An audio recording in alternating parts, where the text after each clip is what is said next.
muy cerca de la llamada Ciudadela, cuyas murallas se ven al fondo, y de la tumba del apóstol San Juan. A 9 kilómetros de la antigua Éfeso se encuentra la llamada Casa de la Virgen María, en lo que se conoce como Mergem Anna, lugar al que no hay servicio público de transporte y solo se puede llegar en transporte privado. El lugar, visitado por cristianos católicos, ortodoxos y musulmanes, se considera el sitio donde, acompañada del apóstol San Juan, la Virgen María vivió parte de sus últimos días. Sin embargo, curiosamente, no existe ningún documento que atestigue que la construcción que visitaremos sea su casa. Pero, entonces, ¿por qué se dice que es la casa de la Virgen? Porque sucedió algo inusual.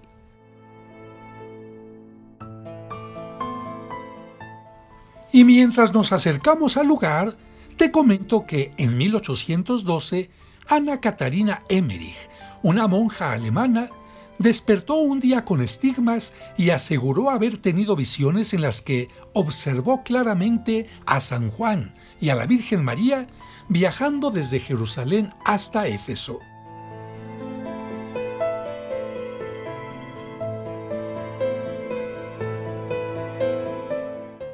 Ella nunca conoció Turquía y, sin embargo, contó al poeta Clemente María Brentano cómo era, con todo detalle, el lugar que había visto.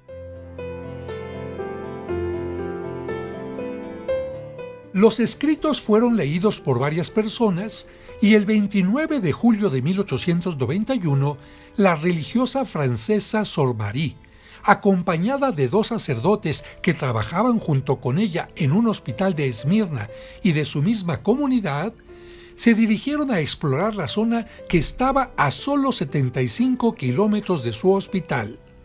Siguieron las indicaciones de la vidente y, sin poder creer lo que veían sus ojos, tomaron esta imagen.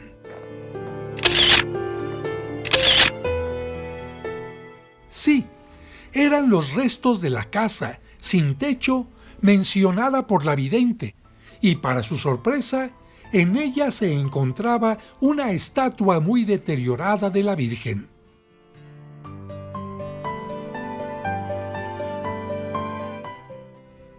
Al preguntar a los lugareños, ellos les comentaron que sus antepasados, de generación en generación, les habían dicho que en aquel lugar había vivido la Virgen María. Ante aquel hallazgo, Sor Marie viajó a Francia para pedir el apoyo económico de sus padres y poder comprar la pequeña montaña que parecía abandonada, pero que guardaba aquel maravilloso tesoro, y pudo adquirirla el 15 de noviembre de 1892. Pronto se le puso a la casa un techo provisional, y piedra a piedra se fueron restaurando las paredes con el mismo material que se había caído.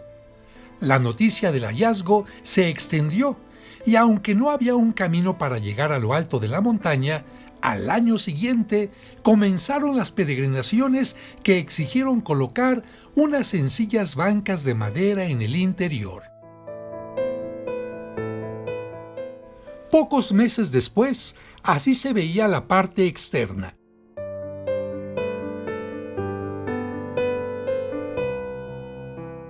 En 1898, arqueólogos austríacos confirmaron que los restos pertenecían a una casa del siglo I, hecha enteramente de piedras, sobre la que en el siglo IV se construyó una primera iglesia y otra en el siglo XIII.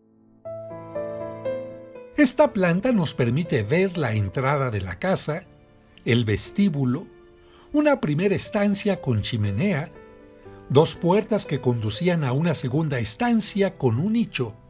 A la izquierda, una cocina que después se convirtió en sacristía, y a la derecha, el dormitorio también con un nicho.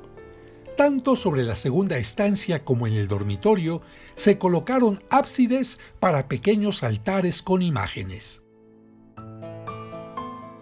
Y ahora subimos la última pendiente para llegar al lugar, y al lado derecho observamos la historia del santuario en diversos idiomas.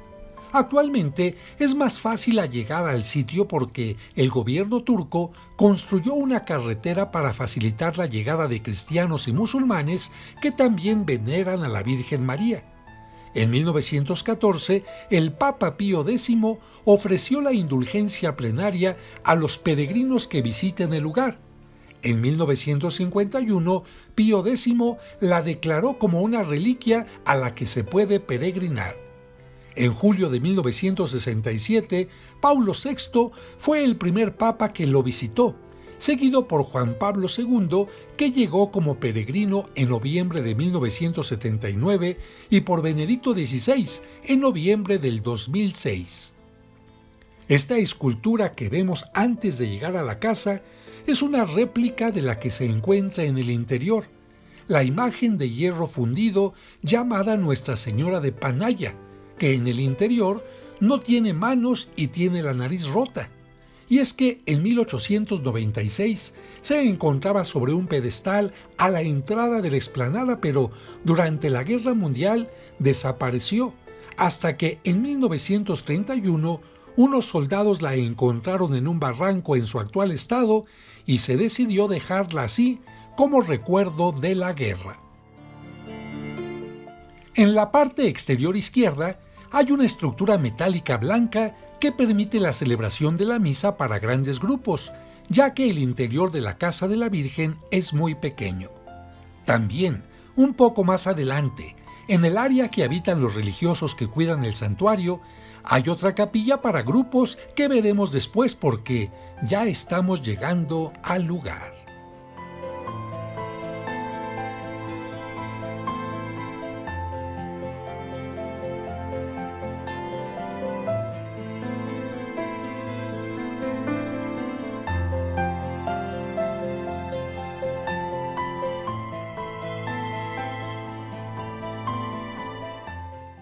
Los peregrinos entran por la puerta del frente formando una fila, y después de visitar el lugar, salen por la puerta del lado derecho, el espacio que, en la etapa más antigua de la construcción, servía como dormitorio. Las visiones de Catalina Emmerich y los descubrimientos arqueológicos no pueden dar una certeza total de que en este lugar habitó la Virgen María. Sin embargo, como sucede con muchas reliquias, esta construcción puede hacernos pensar en la vida humana y sencilla de la Virgen María que, después de entregarse como madre a nuestro Salvador, aceptó ser la madre del apóstol Juan y de todos los que la acogemos como madre nuestra, y que, no obstante siendo la bendita entre las mujeres, nunca habitó palacios ni tuvo sirvientes, sino más bien se preocupaba, de acuerdo a las palabras de su Hijo, en ser servidora de todos. Lo cierto es que lo importante no son los lugares que ella haya habitado en Jerusalén, en Nazaret, en Belén, en Egipto o en Éfeso. Lo importante es que en ella habitó el Verbo que se hizo carne, el Salvador del mundo, y también el Espíritu Santo que la convirtieron en su mejor casa, en su mejor templo.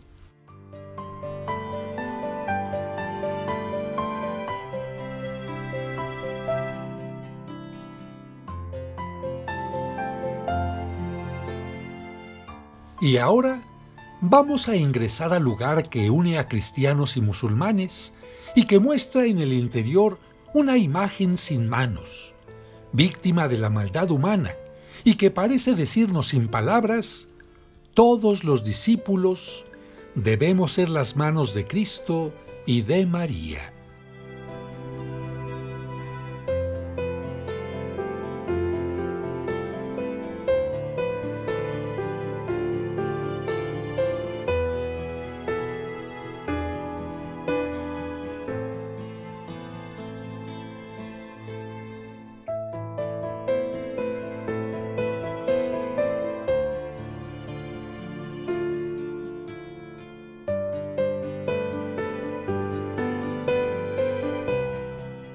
Después de que los peregrinos han visitado la casa, descienden por una escalera para buscar el agua de una fuente que muchos consideran milagrosa, y para dejar también por escrito sus peticiones y acciones de gracias en un muro especial.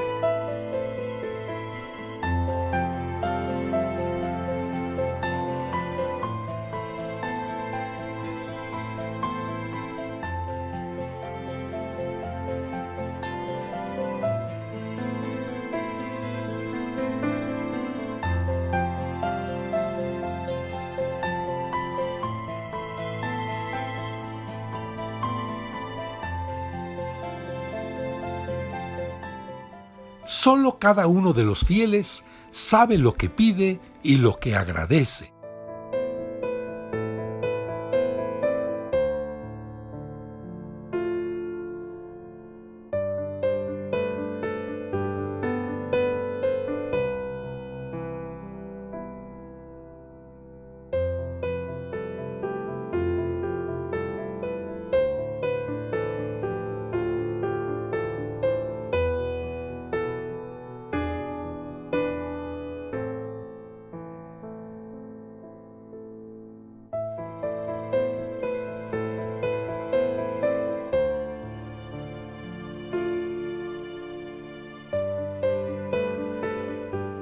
Finalmente, nuestro grupo de peregrinos se dirigió al área de vivienda de los religiosos que atienden el lugar para celebrar, en una capilla, con gran alegría y en acción de gracias, la Santa Misa por nuestra peregrinación a Grecia y a Turquía.